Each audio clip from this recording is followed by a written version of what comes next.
And again, that reminds me, of all the people who've gone in the national forest. It just disappeared. Now, like I always tell people, hey, some of them fell off the cliff, some of them went down the river, or, fell in a whatever. But up to about 4 years ago, from 1900 to, I think it was like 4 years ago, there was over 14 or so thousand people that disappeared in our national forest system. And then we had a guest on here about a week ago on the 21st. It drew a pattern of 3 states, a triangle, and where he feels that's where the UFOs are going out into these national parks. And I don't know. And that's where their bases are. I don't know. Is that a big possibility? Now, again, Mary Joyce does the reporting center out of Cashiers, North Carolina. Again, she was, telling me about what they found when they were building one of the new community colleges here a few years back.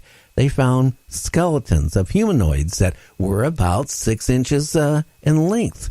And, the college brought them back to the college, and all of a sudden they were transported to Washington, D.C.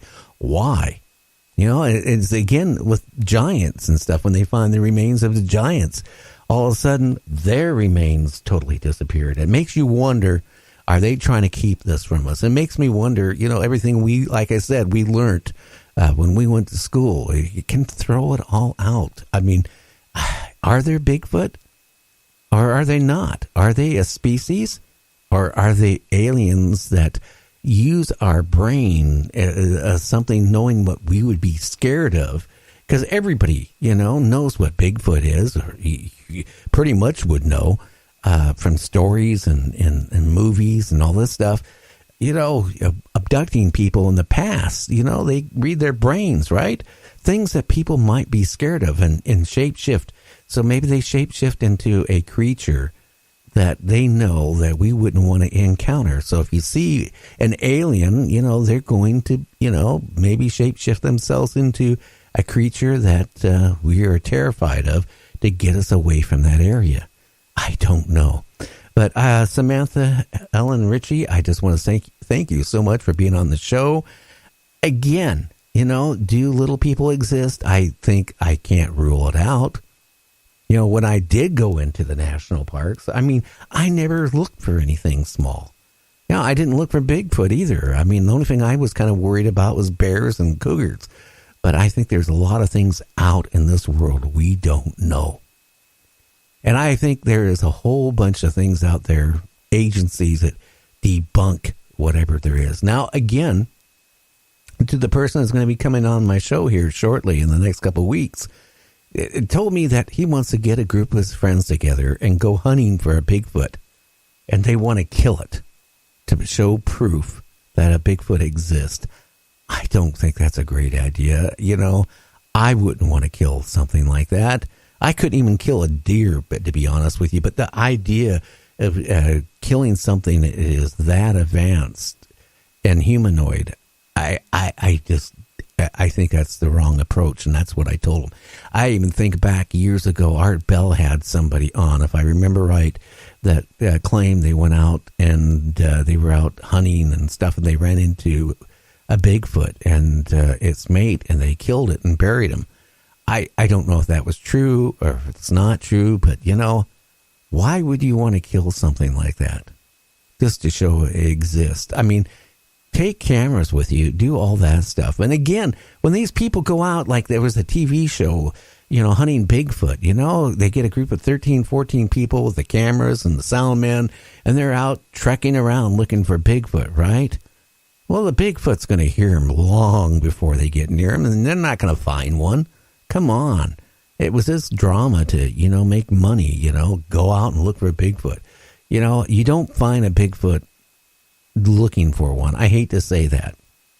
I really think from my experience back years ago up in the Canadian Rockies with my friend, we were up there trying to photograph an old Japanese internment camp where they held in Canada Japanese prisoners during World War II.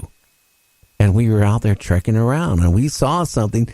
I don't know if it was a Bigfoot, but I can tell you one thing. It was around 8 feet tall, maybe a little bigger. I didn't get that close to it. But I tell you one thing, it sure didn't look human, and it sure didn't look like a bear. And I tell you, it recognized us really fast, and it didn't want us in the area. So, I mean, encounters like that, I think, is going to be a chance encounter of a lifetime.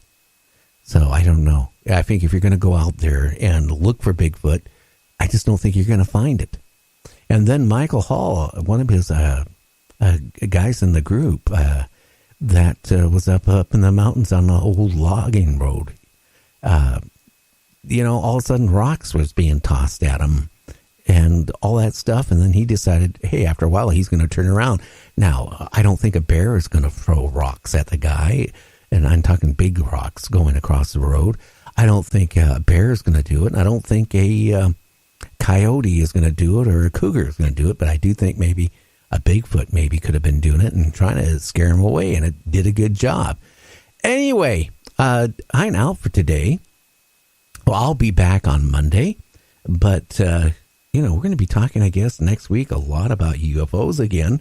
We're going to also be talking about, sci-fi movies, monsters, and all that trivia next week with Nick Center, and it's going to be rather interesting. We got Thomas Whalen will be on, I think, next Friday, and we're going to be talking about cryptids and all that stuff. And make sure this Saturday you tune in to, Night Dreams Talk Radio. Tune in at 5 o'clock Pacific time, 8 o'clock to my friend James' show. And then after him at 8 o'clock Pacific time, or 7 o'clock Pacific time, Michael W. Hall will be on. And you'll have Peter Davenport from the UFO Reporting Center.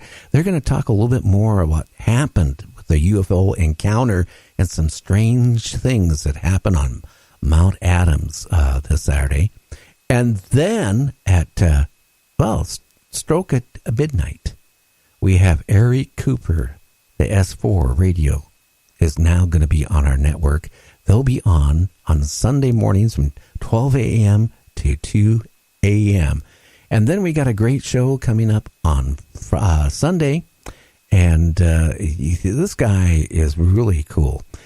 Richard will be, interviewing people in the paranormal, but he has been a stand-up comedian. He actually, he had a long story. Maybe he'll talk to you about bosses' wives. The mafia, bosses' wives out of Las Vegas. No, not that way, but he was employed to keep them busy while they were out doing their jobs. It's going to be interesting. And then coming in February, Michael Hall will no longer be on Saturdays. Got to warn you, he's done with. We don't want him on Saturdays anymore. He's going to be coming on right after my show is over with at 8 p.m. to 10 p.m. Monday through Friday on Night Dreams Talk Radio. We are making changes. We're growing, and I want to thank all of you worldwide that has made this happen. And for the people today on Facebook, Nikki, Cheryl, Bill, and a whole bunch of you guys, James, and all that stuff, it's been, watching me make a fool of myself. And I don't supposed to be smoking, so don't tell anybody you saw me smoke. Please don't. And I wasn't drinking a Pepsi from Dairy Queen, okay? That never happened. So it's just imagination, okay? Something that implanted from my brain to your brain, I guess.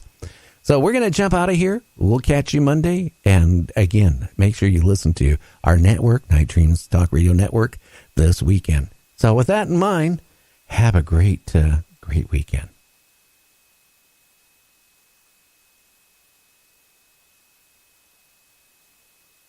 On the Night Dreams Talk Radio Network and its website are those of the hosts, guests, and participants, and are not necessarily those of or endorsed by the network, its affiliated stations and broadcasts, the management, other hosts, or advertisers of the network. The shows found on the Night Dreams Talk Radio Network can, but do not necessarily, promote any particular lifestyle, belief, religion, political affiliation, or other personal practice. These shows are for entertainment purposes only, and are not intended to treat, diagnose, and or claim any cure of disease or condition, or give any medical or legal advice. You can advertise your business on Night Dreams Talk Radio, and you will be heard worldwide. Why not contact us at nightdreamstalkradio@gmail.com.